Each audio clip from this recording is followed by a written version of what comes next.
Entonces, básicamente esto era lo que era, digamos, como la interfaz para las actividades precongreso. Entonces, en la actividad central hablábamos, en la parte académica teníamos videoconferencias, teníamos foros y talleres. ¿No es cierto? Los foros eran foros de discusión, en los talleres hay un líder del taller que va dirigiendo a la gente, que los va capacitando, es como una especie de curso virtual que se monta. En la parte social se presentaron experiencias previamente a la realización del Congreso, se visitaron muchas regiones del país documentando en video, textos, fotografías, las actividades que habían realizado en los colegios, se seleccionaron las mejores y se pusieron para que la gente las pudiera visitar.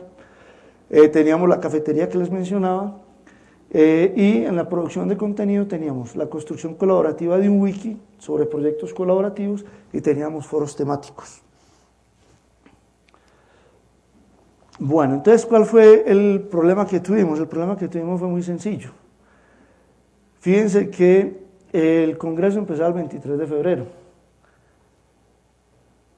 El 12 de febrero las cifras iban, cuando hablábamos de asistentes, profesores, o sea, esta parte de aquí arriba son de cuántos departamentos de Colombia había gente inscrita, al final de todos los departamentos, 80 secretarías de educación, 579 ciudades colombianas había participantes de ellas, y aquí teníamos pues 341 inscritos, estaba dentro de lo que, digamos, era una prueba de concepto que era lo que queríamos hacer.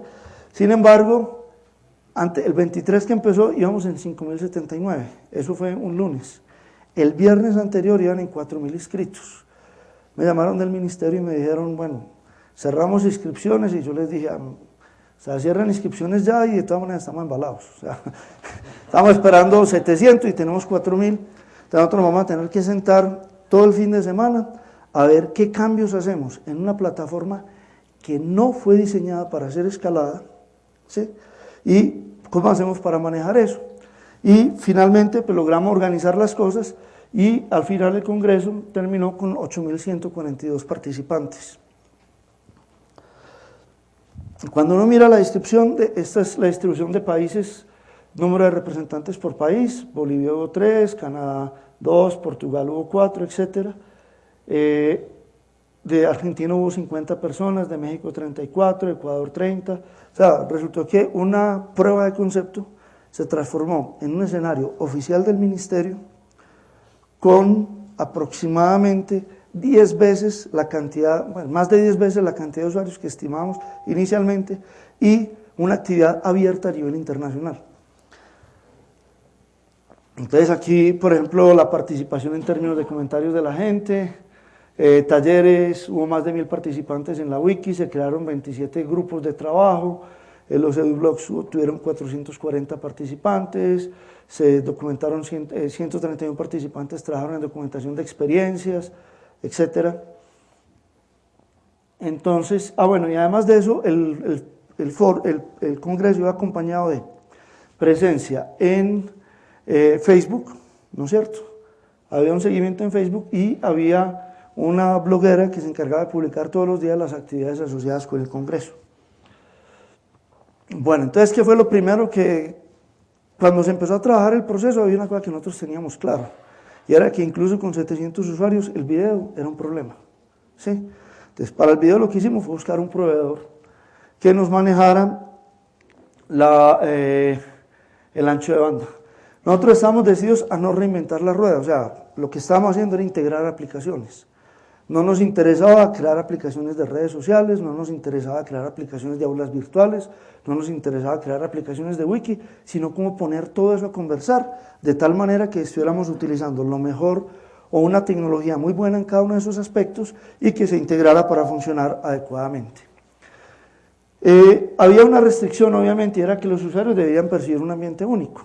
El usuario de un congreso a través de la web, él no debe saber que está trabajando con la herramienta X, Y o Z, eso debe pasar transparente. Entonces lo que hicimos fue una integración entre Drupal, entre MediaWiki y entre Moodle, que nos permitía no solo que la interfaz fuera única, sino que hubiera un single login, que cuando el usuario ingresaba nosotros internamente manejábamos el registro en todas las aplicaciones. Obviamente, y como les voy a mostrar ahora, uno de los problemas grandes que teníamos era que esas aplicaciones nunca habían sido hechas para ser utilizadas de esa manera. Entonces, como no podían ser utilizadas de esa manera, la única alternativa que teníamos era meternos a nivel de infraestructura, utilizando el principio de máquinas virtuales de los sistemas operativos y crear un entorno en el cual la máquina, la aplicación viera el entorno para el que había sido diseñada, pero que estuvieran pasando otras cosas debajo que nos facilitaban el trabajo a nosotros. Y había, en toda la parte de interfaces de usuario, había una restricción y era que queríamos que así las personas que iban a participar no tuvieran formación en tecnologías, no tuvieran un proceso que fuera conflictivo, sino que encontraran un ambiente que fuera fácil de trabajar, y ahí teníamos todo un equipo de diseñadores trabajando en eso.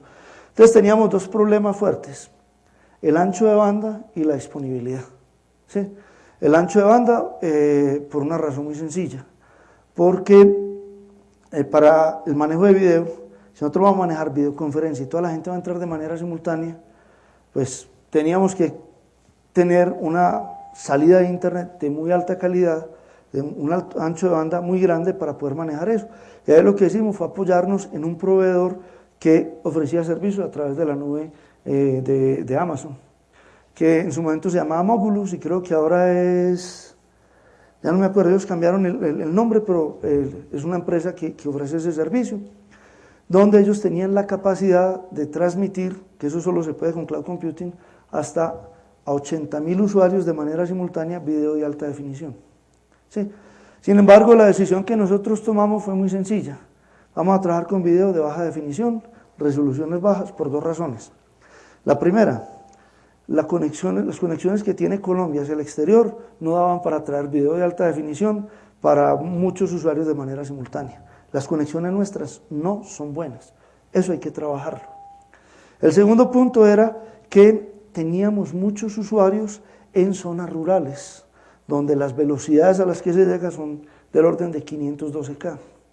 Entonces teníamos dos formas de transmitir el video, de alta resolución y de baja resolución, pensando en esos lugares a los cuales se iba a llegar. Incluso se diseñó un manual para las instituciones donde se les decía: durante el seguimiento del Congreso, ustedes pueden estar tranquilos, los foros, pueden participar cada uno en una máquina, pero cuando vayan a ver una videoconferencia, reúnan a toda la gente en un salón y la proyectan. Y la razón es muy sencilla: una conexión de 512K no va para tener 40 o 50 conexiones de video simultáneamente viendo una conferencia. Entonces son restricciones que tuvimos que manejar en su momento. Entonces, como les decía, el servicio de video estuvo basado en la nube. Estas son las herramientas que utilizamos. Y el problema era 4.000 usuarios, entonces la solución era simplemente evolucionar. ¿Cuáles fueron los conceptos claves que utilizamos ahí? Utilizamos varias cosas. La primera era un balanceo de cargas, ¿no es cierto? O sea, yo podía introducir varios servidores manteniendo un balanceo de cargas, pero que tenía que tener ciertas restricciones.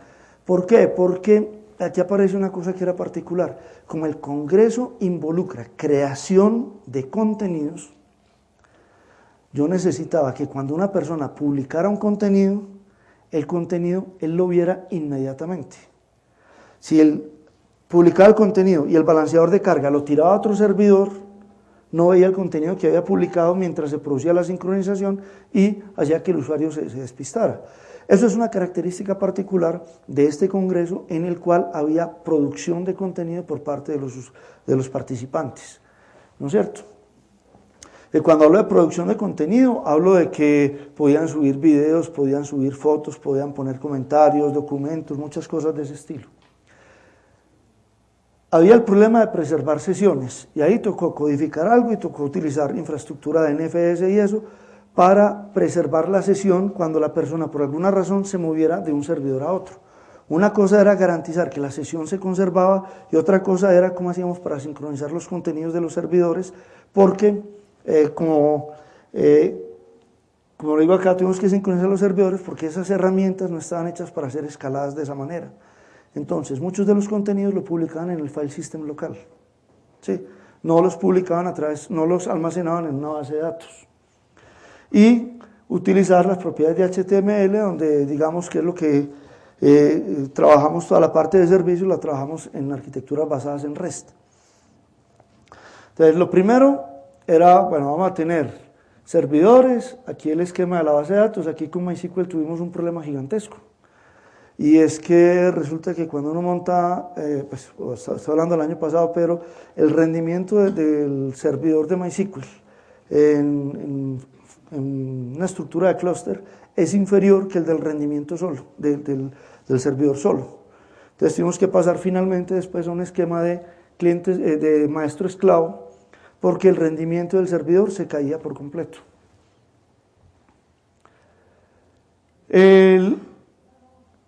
Lo siguiente que hicimos fue, bueno, tenemos que compartir las sesiones. Para compartir las sesiones vamos a trabajar con NFS, porque resulta que Moodle y Drupal, en la forma como estaba siendo utilizado, la información de la sesión se almacenaba en un archivo, en una carpeta. Entonces no era en una base de datos.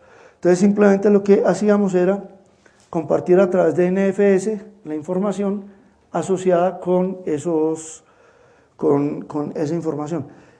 ¿Qué problema tenía? O sea, el NFS nos introducía un punto único de falla. Si se caía la máquina, que era el servidor de NFS, estábamos en problemas.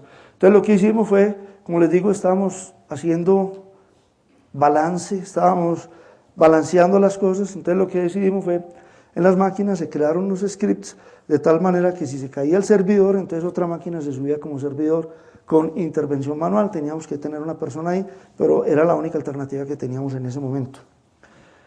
Balanceo de cargas, utilizamos el Pound. Pound es una herramienta libre que corre en software, que lo que hace es que maneja, ya uno le da cuáles son los criterios para que él haga el balanceo de cargas. Entonces nosotros lo hicimos por direcciones IP, de tal manera que garantizara que cuando la persona llegaba, ese servidor que iba a atender las solicitudes, salvo que el servidor tuviera algún problema y entonces simplemente el sistema lo migraba a otro.